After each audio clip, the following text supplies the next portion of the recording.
喺2007年嘅第20題啦，咁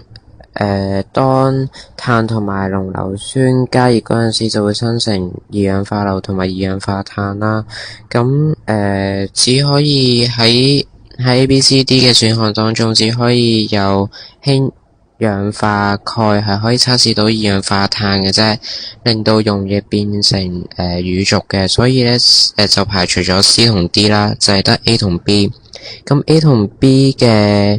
溶液 S 裏邊呢，咁只有臭水就係可以俾二氧化硫去還原啦，二氧化硫係還原劑啦，還原臭水變成 Br 負嘅離子啦。咁 Br 負咧就係呈一個啡棕黃色嘅，咁就可以